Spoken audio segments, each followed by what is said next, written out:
So today's speaker is Cheryl Cooper, and we welcome her back to resume her presentation. She started in December 1812 in the Age of Sail, and at that point she was leading into a look at expressions derived from the world of the sea.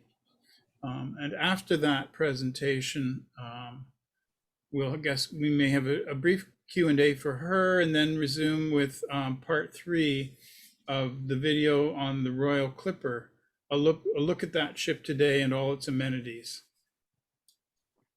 So I don't have a biographical profile for Cheryl, but if you remember from last time, she's now an author of, is it 4 books, I think? 3. Oh yes, 3. On adventures at the time of the War of 1812, to which she can speak further. She's now, I believe, living in Texas, but is an Ontario native. So please give a welcoming hand to Cheryl.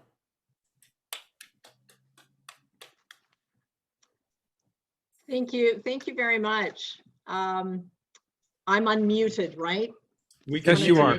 Okay, wonderful. Thank you very much for inviting me back again. I was so very sad that just prior to the last little bit of my presentation, the online internet, the whole connection just died out. But apparently that's very common down here in Texas. Same thing with their phone lines. And I know that you're having some pretty cold weather up there, but if it makes you feel any better, it is not warm down here at all. I need one of my big winter jackets. It's been getting very cold. So anyway, we'll just wrap up with words and expressions. So during my research, one of the things that absolutely astounded me was the extent to which so many of our words and expressions that we use in our everyday life take their origins from life on the sea. So for example, and I know these are very common ones, I'm sure you're all very, very familiar with, the coast is clear, to keel over, to go by the board, hand over fist, batten down the hatches, a clean slate, to be scuppered, the bitter end, to rub salt in one's wounds, keep your powder dry, between the devil and the deep blue sea. Now, if I can take you back a few years ago, I'm sure all of you followed very closely the race for the White House between Donald Trump and Hillary Clinton. And as they were trading insults and barbs with one another, you might recall that he called her Crooked Hillary. Do you remember what she called him? Anyone remember that? No. A loose cannon. Oh yes. Does that sound familiar? Right. Okay, so a loose cannon, where does that come from? Well, these ships, the warships had, not just the warships, but they had a lot of them on them, but they had a lot of these big, heavy guns. And they were affixed to the sides of the ship with a network of ropes. And often, you know, if the ship was foundering, or if there was a fire on board, sometimes during a battle, these ships would unravel, they'd be burned up, they'd be destroyed, and these massive tonnage of guns would go rolling around the decks and just destroying everything in their way. Many men actually were crushed to death by that, or they had their leg or their foot. So that's where we get that expression, a loose cannon, that wreaking a lot of havoc. Anyway, so let's just talk about a couple of them. The scuttlebutt, and what I guess, if everyone's got just their chat on, because I can't see all your little squares at the moment. But if you can just turn on your chat, and if you want to take a shot at guessing what some of these expressions meant during the age of sail or their origins, that would be a lot of fun. So the word scuttlebutt. So today, scuttlebutt, we use that word when we're talking about, what's the gossip? What's the scoop? Does anyone know what that word meant during the age of sail? Anyone want to take a guess? Okay. Well, scuttlebutts were the barrels of drinking water that were placed at intervals around the decks of the ship. So the men, when they had a few minutes of free time, they could go and get themselves a drink of water. And they often became centers for gossip and conversation while they had those few free minutes off, and thus became the precursor to the office water cooler. So that's why we always, use that word scuttlebutt for, what's the news, what's the gossip, what's going on. The doldrums. I know you all know what the doldrums are. I'm usually in the doldrums when I'm back in Muskoka, usually about end of January, February, when winter just seems unending. So you're kind of down, you're kind of depressed. What does that word refer to? Anyone want to take a guess? Being becalmed. Right? In the doldrums. In the doldrums, right. So the doldrums, again, were when there was referred to these ships being left stationary when there was no wind. It was very common near the equator between the trade winds. So what would happen when these ships couldn't go anywhere? Life became dull, and the men were prone to tantrums. Dull, tantrums, where they came up with the word doldrums. Feed the fishes. I know grammatically that's not correct, but that's what the expression is, feed the fishes. Today, it usually refers to a murder victim who's been dumped in a lake feeding the fishes. But what did that mean? What did that mean on life in the sea? Where did that come from?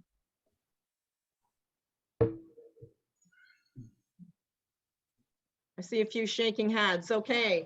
Seasickness. Yes. Who said seasickness?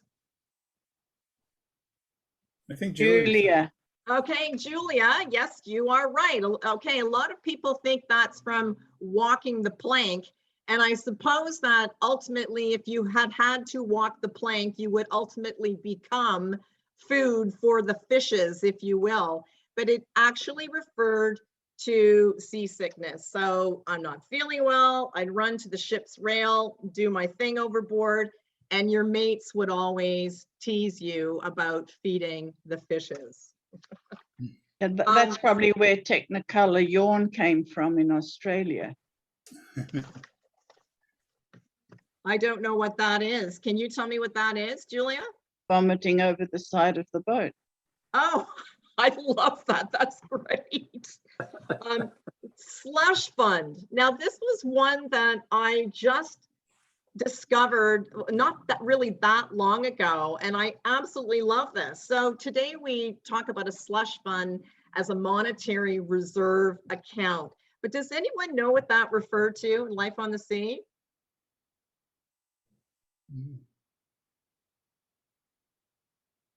Okay, well, you might recall when I spoke to you before Christmas that the men's cheese rations were usually rancid on a long journey in the time before refrigeration. Their cheese became really rancid and basically inedible. Well, the same thing with their butter. Same thing with their butter, and often these little red worms would invade the stores of butter. So the cook on board, he would take the salted meat and he would boil it in a large cauldron, and the fat would rise to the top, and the fat layer, that was called slush. The cook would scoop it off, put it in jars, and for, you know, just a nominal amount, he would sell it to the sailors who wanted to put it on their weevily, maggoty biscuits. And they were getting their, obviously, their fat nutrients out of it as well. So the cook, whatever he made from selling this slush to the sailors for their biscuits, he was allowed to keep that money. And that money was referred to as his slush fund. I just love that one. I think that's great. To rub salt in one's wounds. Okay, so today we usually look at, you know, we use that expression to talking about a difficult situation that's made even worse for someone. Anyone know what that referred to?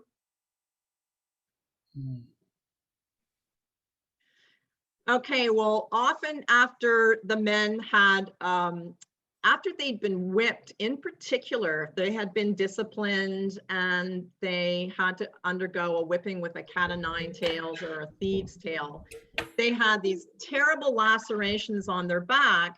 And it was believed at that time that, well, still is, that that salt could be used, it could be rubbed into those wounds and used as an antiseptic.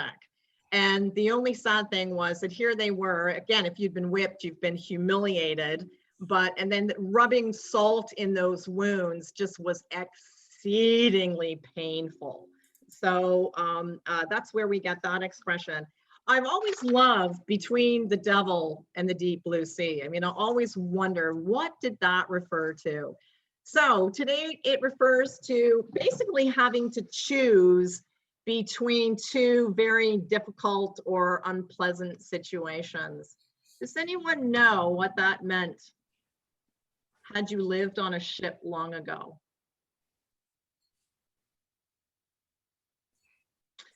Okay, when the seas were running very high, it was the job of the carpenter to clamber over the side of the ship, stand in the main chains very precariously, and he had to caulk the seam around the hull that was right at the waterline. And it was terrifying for him because his chances of being swept overboard and drowned were just very, very high. But had he not done that and made sure that the, you know, they stuffed oakum and whatever into the seams of the hull, then perhaps the entire ship would have gone down, taking everybody with him. So those were either his life or the life of everybody else. So that's the origins of that fabulous expression. And then there's son of a gun. And I know we've all used that expression to basically, it's an affectionate regard for our friends. Now, I know there's one of you knows what the origins of that expression is. A bastard. Failed abortion, is that what Ron says? Mhm. Okay, yes. So son of a gun referred to two things. Woman put on a cannon. Okay, so it either referred to a child that was born on a ship or an illegitimate child fathered by a sailor. So the next time you use that expression on one of your friends, just remember the second aspect of that expression. And then there's this fabulous one, cold enough to freeze the balls off a brass monkey. And I never talked about this expression, but I had so many people when I was out talking ask me about it. I said, okay, I'm going to have to include this one because everyone's quite intrigued with this expression. So actually, does anyone know the origins of this expression? Can I guess? Yes, please. I sort of recall the cannonballs were set in a triangle that was called a brass monkey. And when Yep. it got really cold, they weren't wedged anymore and they rolled away. Okay, I think it was something like that. That's right. You're both Joe. Now, I don't know who was just speaking, but I'm just seeing a note from Joe Mallon. Yes. Okay. So yes, thank you. That's right. So again, so I'll just reiterate. So it originates from the belief. Now I have to underscore the word belief that cannonballs were arranged on deck in these pyramids on what was on a brass tray known as a monkey. And when the weather became severely cold, the tray or the monkey would contract, the cannonball pyramid would collapse and scatter the cannonballs all over the deck. Anyway, what is very interesting about this expression is sadly there's no historical justification for it because, first of all, there's no record of the word monkey being used to describe anything like a brass tray or frame on these old warships. And secondly, as you probably know, they did not leave cannonballs, they did not leave shot out on the weather decks. They were kept down in the hold and only brought up before they were needed in battle. The reason being, if exposed to the cold elements, they'd rust and they'd have to be greased down before they could be used. So they kept them in the hold until they were needed. And then when they did bring them up, they were kept by the guns on what was called a shot garland. So again, there's a question about the historical justification, but I think it's just such a great expression that, you know, we're going to keep using it. And I'll end with Davy Jones's locker. So who or what was Davy Jones? Okay, so as a young girl, I always thought that this expression had something to do with Davy Jones of the 1960s music group, the Monkees. Okay, so I was wrong, and I'm sure I wasn't the only one who thought that. So who was Davy Jones? Well, interesting thing is Seaman's Graveyard. Yeah, so interesting that there are many theories on who Davy Jones was. The most popular theory that he was the owner of a 17th century tavern, and he kept his booze, his liquor, locked up in a locker. In this case, a large chest. And he also had a thing for kidnapping sailors, kidnapping drunk sailors and stealing their money from them. So that's where the name came from. But what was Davy Jones's locker? So the sailor's myth is that Davy Jones was a fiend that presided over the evil spirits of the deep, thus the men's fear of drowning. And on the eve of a hurricane or a battle or a shipwreck or some seafaring disaster, the men often claimed that they had seen Davy Jones in various shapes sitting high in the rigging, warning the devoted wretch of death and woe. And I'm going to end there. That was the last part of my presentation. So I just want to thank you all again for listening and allowing me the opportunity to finish off for you. So are you really zooming from Texas? I am, James. Holy mackerel. Yes. So Can you not hear the traffic moving outside my window? the voters trying to vote down there. Oh. Where did this expression "holy mackerel" come from? You know what, James? Here's the situation. there are literally thousands of expressions. And as I go along and research, I keep finding new ones all the time. So I couldn't speak knowledgeably on the origins of that one. Do you happen to know, or does anyone else happen to know? No. So are you writing a book about expressions? No, I am the author of 3 commercially published books set on the high seas during the War of 1812. And I'm presently about 2/3 through my 4th novel. Oh, good. Well, I suggest you write an nautical expressions dictionary. Yeah, that would, I think it would take me years to compile that. There's just so many of them. Thank you for good talk. Thanks, Jim. Go ahead, Gord. Unmute yourself and ask your question or comment.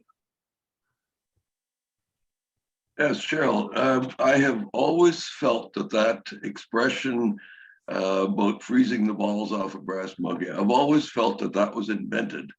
I think it is nothing more than somebody making up an expression that a statue, a brass statue of a monkey wouldn't freeze. I think that's all it is. I think it's very simple.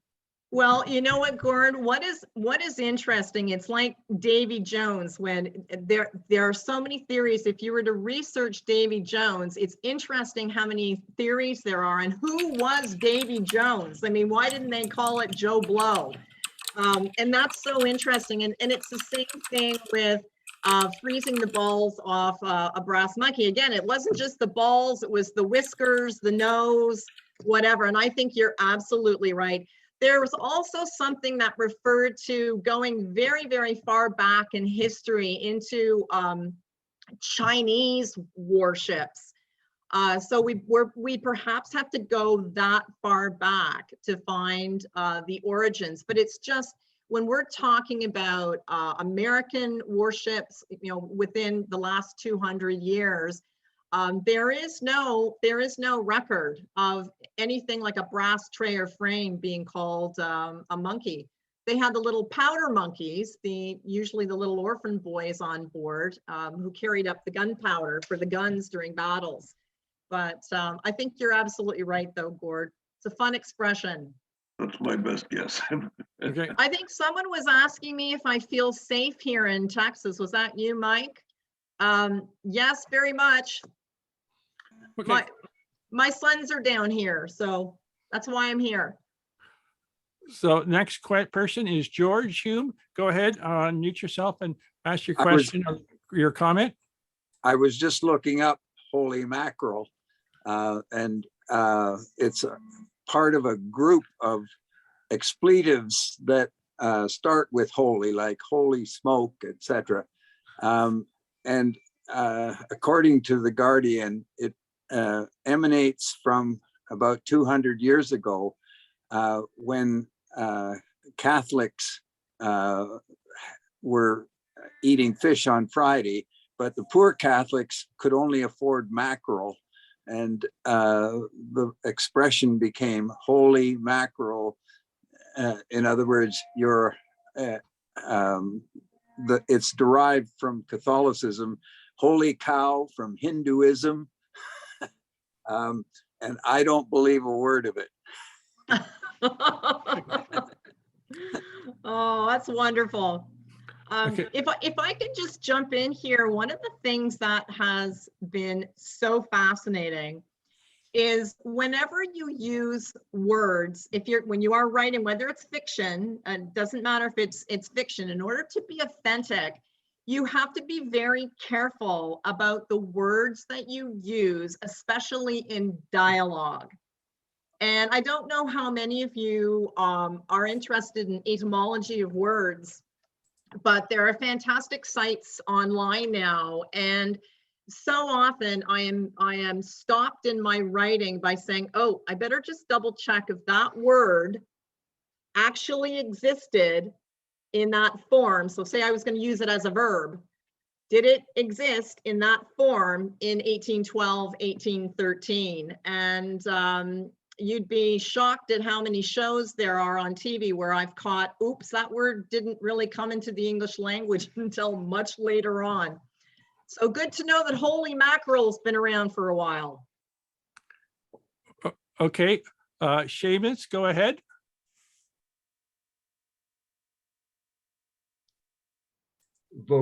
Maritime vocabulary. I gave the answer Seaman's Graveyard to Davy Jones, and how I remember that, I was only about 10 or 11 at the time, and it was on the River Shannon in Ireland, and we were in the boatyard getting a boat repaired, and there was a Welshman who was the mechanic doing it, and when I came back with my father said to him, how will I remember your name when I come back to collect the boat? And he said, no problem, sir. He said, I'm Welsh and my name is Davy Jones, and Davy Jones is where I'll be going when I die, at the bottom of this lake. So he told us that was a seaman's graveyard. That's right. Thank And you. you'll never forget that. I never forgot that, but I never knew what the brass balls of a monkey meant until I heard it today. You Thank do you. now. I sure do.